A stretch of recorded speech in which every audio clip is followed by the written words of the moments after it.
लोकसभा चुनाव के 6 चरणों का मतदान पूरा हो चुका है और अब 7वें चरण में वोटिंग 1 जून को होगी और इसके लिए सियासी दलों ने प्रचार में पूरी ताकत झोंक दी है। पार्टियों के बड़े नेता ताबड़तोड़ जनसभाएं कर सियासी समीकरणों को साधने में लगे हुए हैं और इसी कड़ी में आज गृह मंत्री अमित शाह और योगी आदित्यनाथ 4 जनसभाओं को संबोधित करने वाले हैं। बीजेपी के अध्यक्ष जेपी नड्डा भी वाराणसी के दौरे पर रहेंगे। वो काल भैरव और बाबा विश्वनाथ के दर्शन के बाद 3 अलग अलग कार्यक्रमों में हिस्सा लेंगे। तो वहीं सीएम योगी सुबह 11:20 पर घोसी लोकसभा सीट के लिए रानीपुर मोहम्मदाबाद मोहाना में एक जनसभा को संबोधित करेंगे। इसके बाद सीएम दोपहर 12:35 पर बलिया लोकसभा सीट के लिए गाजीपुर के बैजपुर में जनसभा करेंगे। सीएम योगी की अगली जनसभा रॉबर्टगंज के लिए सोनभद्र के दुद्धी रामलीला मैदान में होगी और इसी कड़ी में सीएम योगी 3:40 पर वाराणसी लोकसभा सीट के लिए सेवापुरी के सर्वोदय इंटर कॉलेज में जनसभा को संबोधित करेंगे।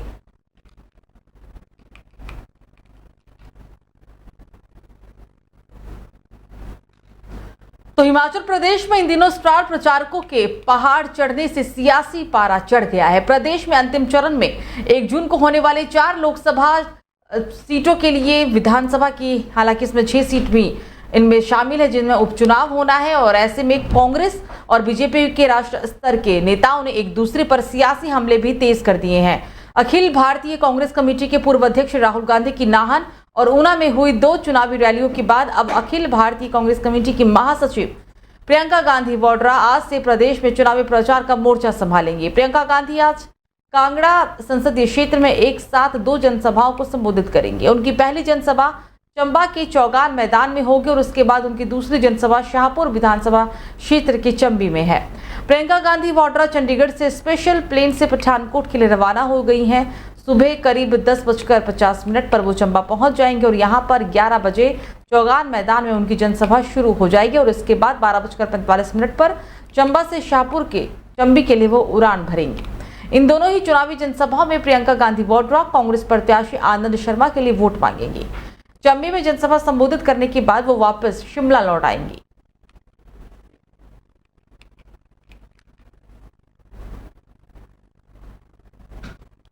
तो कांग्रेस नेता राहुल गांधी आज बिहार के दौरे पर आ रहे हैं। वो 7वें और अंतिम फेज के चुनाव के लिए प्रचार करेंगे। कांग्रेस और आरजेडी प्रत्याशियों के पक्ष में वो 3 चुनावी जनसभाओं को संबोधित करेंगे। राहुल गांधी का हालांकि ये दूसरा दौरा होगा। इससे पहले वो दूसरे फेज में चुनाव के लिए भागलपुर में चुनावी जनसभा को संबोधित करने के लिए आ चुके हैं।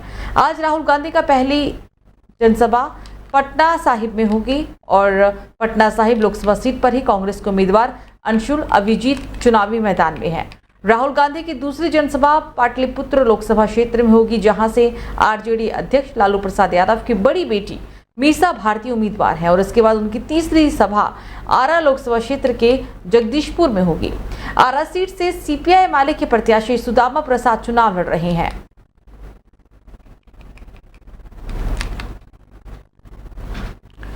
तो चलिए खबरों में आगे बढ़ेंगे। आज सपा मुखिया अखिलेश यादव गाजीपुर में एक रैली करने वाले हैं। पीएम की रैली के 2 दिन बाद और चुनाव के बेहद नजदीक होने वाली ये रैली काफी अहम मानी जा रही है। जिला अध्यक्ष गोपाल यादव ने कहा कि इंडिया गठबंधन के प्रत्याशी अफजाल अंसारी के समर्थन में वोट करने की वो अपील करेंगे। आरटीआई मैदान में हालांकि 12:40 पर वो पहुंचेंगे और इसके ठीक 1 घंटे बाद यानी कि 1:40 पर वो चंदौली में होने वाली जनसभा के लिए रवाना हो जाएंगे। आपको बता दें कि गाजीपुर में 7वें चरण में 1 जून को मतदान होगा। गाजीपुर में लोकसभा चुनाव त्रिकोणीय देखने को मिल रहा है जिसमें बीजेपी से पारसनाथ राय, समाजवादी पार्टी से अफजाल अंसारी और बहुजन समाज पार्टी से डॉक्टर उमेश सिंह चुनावी मैदान में है।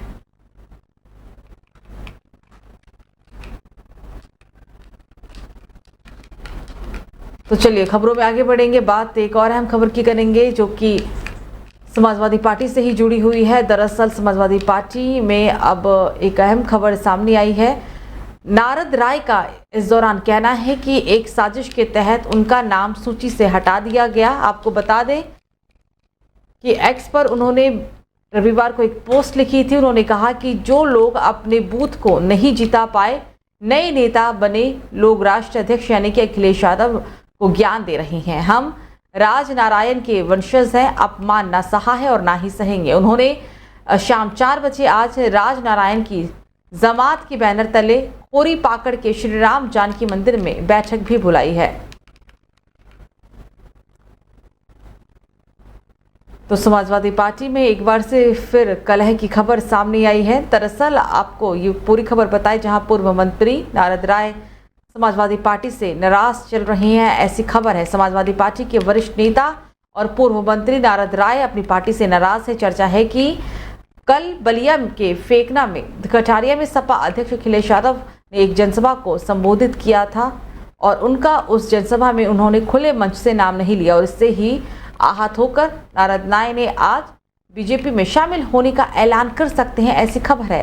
नारद राय का कहना है कि एक साजिश के तहत उनका सूची से नाम हटाया गया और सपा में अपनी उपेक्षा का आरोप लगाते हुए उन्होंने सोशल मीडिया एक्स पर लिखा है कि जो लोग अपने बूथ को नहीं जिता पाए, नए लोग राष्ट्राध्यक्ष बने हैं और वो ऐसे लोग ज्ञान भी दे रहे हैं। सीधा हमला उन्होंने अखिलेश यादव पर इस ट्वीट के जरिए किया है।